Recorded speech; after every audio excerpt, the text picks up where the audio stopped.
श्री संत एकनाथ महाराज यांच्या पालखीचा मार्ग खडतर। धाराशिव जिल्ह्यात आल्यानंतर 1.5 किलोमीटरचा तो प्रवास आजही खडतरच। आषाढी वारीनिमित्त श्री संत एकनाथ महाराज यांची पालखी पैठण ते पंढरपूर असा प्रवास करते। पालखीसोबत जवळपास 30,000 वारकरी पंढरपूरकडे प्रस्थान करतात। अहमदनगर जिल्ह्यातील खर्डा येथून पालखी आमराई मार्गे तिंत्रज असा प्रवास करते। दरम्यान धाराशिव जिल्ह्यात पालखीने प्रवेश केल्यानंतर 1.5 किलोमीटरचा प्रवास हा अतिशय खडतर आहे। अक्षरशः ट्रॅक्टरमधून पालखी आणावी लागली, कारण या मार्गाने पालखीचा रथ चालतच नाही। काय सांगाल सरकारला?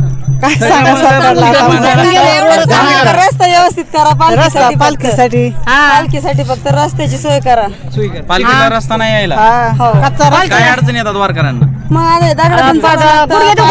पाय दुखते, कोणी पडत, पाऊस आल्यानंतर त्रास होतो। काय सांगाल तुम्ही? सरकारला सांगतो ना, मग हेच पण सरकार करीना ना। रस्ता व्यवस्थित पाहिजे। कसा रस्ता होता आता?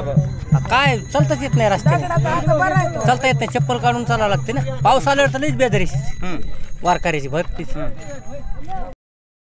या ठिकाणी पैठण ते पंढरपूर पालखी मार्ग हा राष्ट्रीय महामार्ग क्रमांक 752 असल्यामुळे या ठिकाणी बऱ्याच अंशी पैठण ते खर्डा काम मंजूर झालं। त्या ठिकाणी कामही झालं, पण काम तेही पूर्णपणे अपूर्ण अवस्थेत आहे। म्हणजे पुलाचे कामं राहिलेत, बऱ्याच ठिकाणी वन विभागाची अडचण, शेतकऱ्यांच्या हरकती, म्हणून या कामाला कुठेतरी अपूर्णता राहिलेली।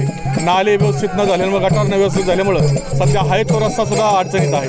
आणि त्यानंतर खर्डा ते पंढरपूर हा पुढचा जो टप्पा आहे तो अजूनही त्याला मंजुरी मिळालेली नाही। त्याच पद्धतीने ज्या ठिकाणाहून खऱ्या अर्थाने पूर्वापार ही संत श्रेष्ठ एकनाथ महाराजांची पालखी पैठणवरनं पंढरपूरला जाते आणि त्याचा जो मार्ग आहे त्याला कुठेतरी अवॉइड करून आहे त्या रस्त्यावरती रस्ता करण्याचं काम आणि कुठेतरी बजेट कमी करण्याचं काम सरकारतर्फे झालेलं आहे। खऱ्या अर्थानं वारकऱ्यांच्या किंवा पालखीच्या सोयीसाठी पालखी महामार्ग करण्याचा संकल्प त्यावेळी त्या तत्कालीन सरकारने केला होता। पण या ठिकाणी आता हा आपण आत्ता जे पट्ट्यात आहेत खर्डा ते तिंत्रज हा मार्ग अतिशय खडतर आहे, म्हणजे एक फक्त गाडी वाट असल्यासारखी आहे। आणि या ठिकाणून खऱ्या अर्थानं हा मार्ग जाणं गरजेचं होता, पण त्या ठिकाणी दुसरीकडनं सर्वे झाला असं असल्याचं समजतं आहे आम्हाला।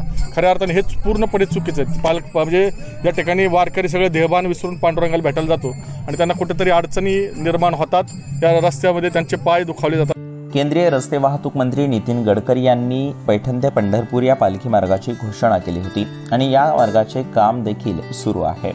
धाराशिव जिल्ह्यातील पालखी मार्गाचे काम मंजूर आहे, त्यामुळे पालखी मार्गाचे काम लवकरात लवकर करण्यात यावे आणि वारकऱ्यांना रस्त्याची व्यवस्था करण्यात यावी अशी मागणी यावेळी वारकऱ्यांकडून करण्यात येते।